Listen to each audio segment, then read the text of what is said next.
Nicole, I'm quite excited to sit down with you in conversation as we get to understand more about the business that you lead, but also how it's really been based on the purpose of shared value and being driven by purpose. But before we get there, help us understand what Afrikelp does. Afrikelp actually started in the early 70s, and they were doing quite different stuff to today, like oyster farms off litterets and all sorts of other entrepreneurial activities.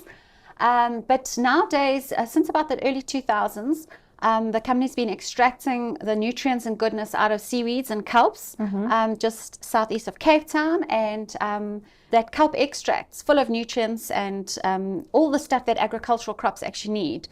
So we export it all over the world, and it helps agriculture to become more sustainable. Quite phenomenal. And when you talk about sustainability, we all understand that this really shifts the organization to focus and center itself on a purpose, right? Given that there's a great amount of attention being paid to sustainability. So help us unpack your journey there and perhaps some essential partners who've come on board to assist in centering your business on purpose.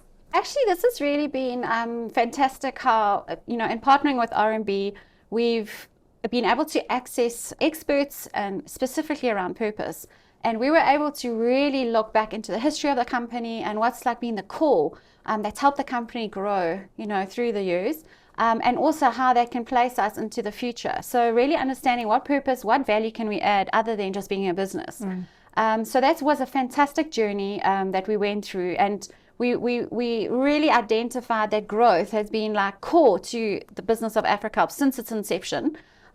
We've grown our people, we've grown the products, we've grown internationally, and our products are growth stimulant for crops.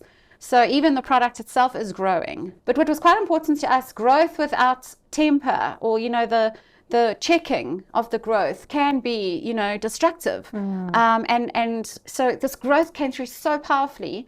And then when we brought in the nurturing growth is where we said that's the type of growth we're looking for. It's not growth above all else. It's actually growing, for the benefits. So we're really looking at people growth, our products growth, our partners, how important they are to us, the environments, we called it planets, and then the performance of the company in all areas, not just the bottom line. So it helps us to really ground, the purpose across all the divisions of the business. And it's really just allowed us to look into the future, understanding exactly where we want to be improving and doing projects. I like the play on words there, growth all around, right? Almost seems as though fertilizers just in your DNA, but also through your partnerships has come forward. And it would make one imagine that RMB really had a great sense of foresight, RMB Ventures specifically, in actually finding the opportunity to partner with a business like Afrikelp. I think RMB Ventures really, in this example, has really been looking into the future. So they looked at this business and understanding that sustainability, looking after the planet, quality business is going to become more and more important as people learn more and become more aware and conscious of the actions we take today and the impact it can have on our planet and people. Speaking of this growth, perhaps you can give us more insight into how this has been a great interplay in many of the fundamental concepts that you implement in your business, primarily against shared value, I assume. Yes. So I think, Afrikelp's a small company, like really small, and we've got huge dreams. And, a standalone business without being able to tap into the network that partnering with RMB Ventures gives us, is we would never been able to achieve what we have been able to achieve. So they help us with, being able to iron out and isolate the experts that are going to give us the most value in the different regions. So we've looked at the sustainability of our kelp beds.